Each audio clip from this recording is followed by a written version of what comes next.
My spoiled sister demanded my wedding venue, and my parents took her side without thinking twice. Hey everyone, I'm Elena. I'm 28 years old, and I need to tell you this story because I still can't believe what happened. Some of you are going to think I'm crazy. Others will totally understand why I did what I did. But before you judge me, let me tell you the whole story from the beginning. I have a younger sister, Sophia, who's 24. Since she was little, my parents have spoiled her in a way that borders on ridiculous. Whatever Sophia wanted, Sophia got. Did she want the most expensive toy in the store? Dad would buy it without batting an eye. Didn't like the dinner Mom made? They'd make her something special just for her. Meanwhile, I was the responsible daughter, the one who never caused trouble, the one who got good grades without anyone pressuring me. We grew up in a middle-class family. My dad owns a small construction business, and my mom worked part-time as a secretary. We never lacked anything, but we weren't swimming in money either. However, for Sophia, there was always extra budget. When she turned 16, they bought her a used car in excellent condition. When I turned 16, they told me I had to save up to buy my own. The difference in treatment was so obvious that even the neighbors commented on it. "Oh, Elena, you're always so mature, so independent," they'd tell me. "Sophia is lucky to have such a responsible older sister." What they really meant was, "Poor Elena, it's obvious your parents prefer your sister." When I was 22, I met Marco in college. He's a civil engineer, hard-working, ambitious, and from the first moment I knew he was the man I wanted to spend the rest of my life with. We've been together for 6 years, 5 of them living together, and a year ago he proposed. It was perfect. A romantic dinner at our favorite restaurant, the ring I had discreetly spotted at a jewelry store months earlier. When we told my parents, they were excited. Well, relatively excited. The conversation lasted exactly 10 minutes before Sophia came home and monopolized all the attention talking about her new boyfriend. Some guy named Andrew she'd met on Instagram, who was apparently an influencer or something like that. Marco and I immediately started planning the wedding. We'd been saving for years for this moment. I work as an accountant at a mid-sized company, and Marco has his own consulting firm. Together we have good income, but a wedding costs money, a lot of money. After looking at several venues, we found the perfect place, a beautiful colonial estate outside the city, with gorgeous gardens, an old chapel, and elegant reception halls. The venue had availability for September of next year, which was exactly when we wanted to get married. The price was high, but just within our budget if we tightened up on other things. We paid the deposit immediately, $5,000 that represented several months of our savings. We signed the contract, booked the date, and started planning everything else around that venue. We hired the photographer, had the invitations made with the estate's address, and even started planning the decorations specifically for those gardens. Everything was going perfectly until 3 months ago, during a Sunday family dinner. Sophia arrived with news that would change everything. "Andrew and I are getting married," she screamed from the door, waving a ring that clearly cost more than mine. My parents almost fell over with excitement. Mom started crying with joy. Dad hugged Andrew like he was his long-lost son. It was like the world had stopped to celebrate Princess Sophia's engagement. "When's the wedding?" Mom asked, already starting to plan in her head. "We want it to be in September next year," Sophia said. "A fall wedding. Don't you think that's romantic?" My blood ran cold. "Sophia, my wedding is in September next year," I said as calmly as I could. "Oh, Eleanor, but you can change your date," Sophia said with that condescending smile I knew so well. "Andrew and I already have everything planned. Besides, we want a big wedding, a really big wedding. Yours is going to be more intimate, right?" I couldn't believe what I was hearing. "Sophia, we've been planning for months. We already have the venue booked, invitations made, everything contracted." "What venue?" she asked, and when I told her the name of the estate, her eyes lit up in a way that gave me a very bad feeling. "Perfect. That venue is exactly what we were looking for," she said. "Eleanor, sister, you're going to do me the biggest favor in the world. I'll pay you back for everything you've spent so far, and you can find another place, one more suitable for your budget." My parents said nothing. Absolutely nothing. They just sat there while Sophia asked me to give up my wedding venue like she was asking to borrow a blouse. "Sophia, that can't be done," I said, trying to stay calm. "Contracts don't transfer just like that. Besides, it's my wedding. I've been planning it for a year." "Oh, don't be dramatic," my mom intervened. "It's just a venue. There are many beautiful places." Besides, my dad added, Andrew comes from a very well-off family. Their wedding is going to be an important event. Many important people will attend. At that moment, I felt like I'd been slapped. My own family was suggesting that my sister's wedding was more important than mine because her boyfriend had more money. Marco, who had been quiet until that moment, finally spoke. With all due respect, Elena and I already have everything paid for and contracted. We're not going to cancel our wedding.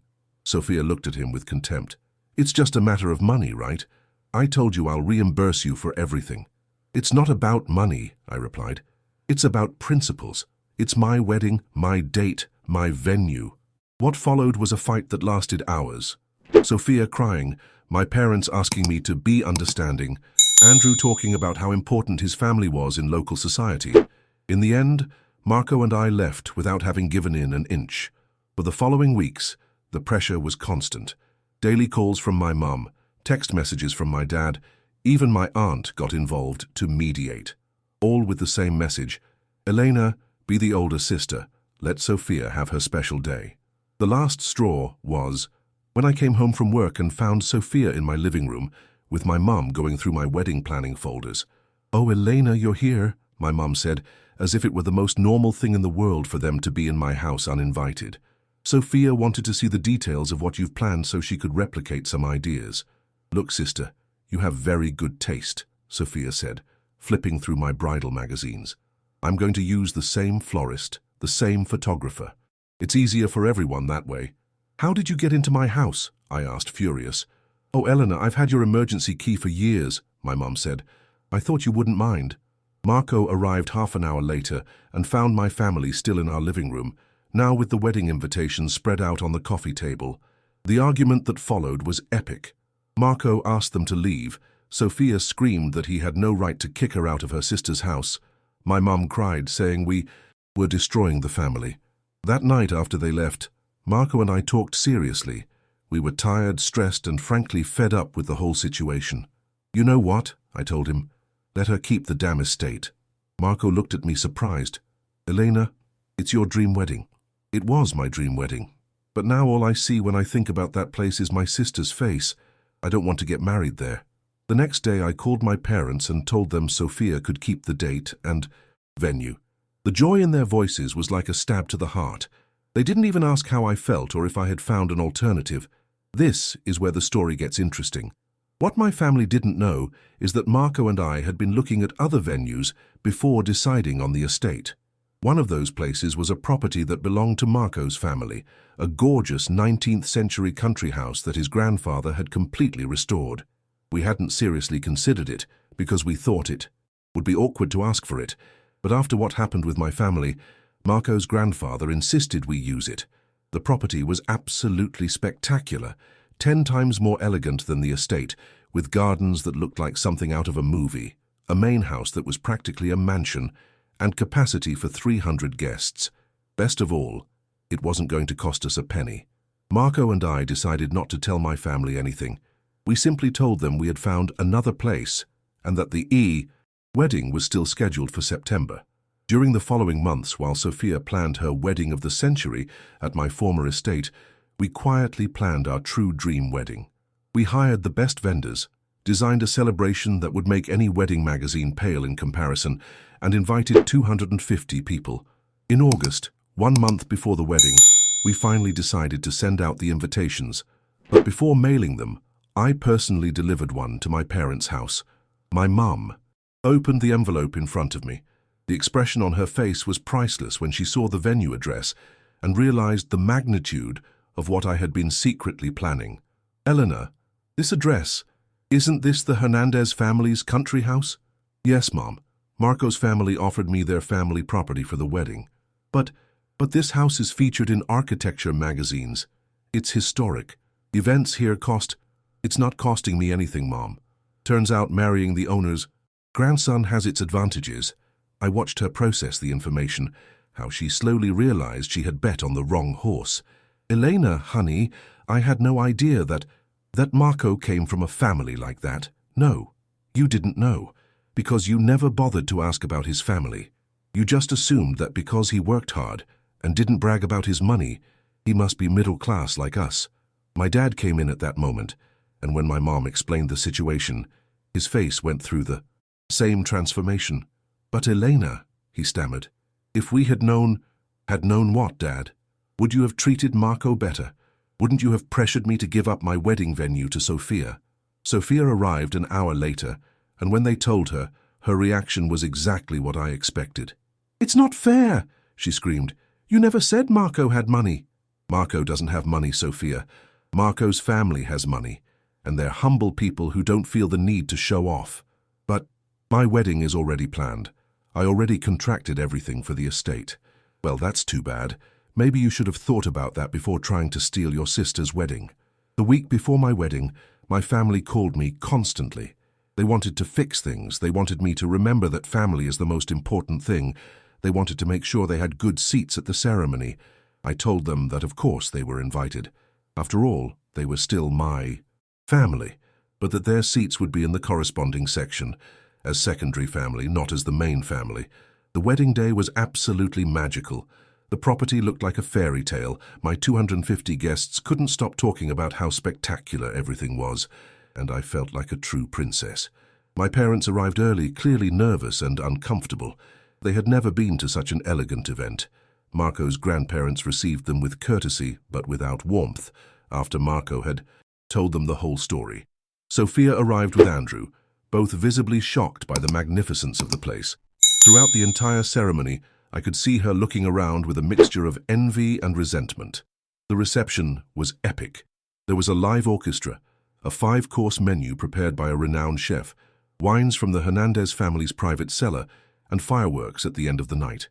It was exactly what I had dreamed of, but multiplied by 10. My parents spent the whole night being extremely kind to Marco and me.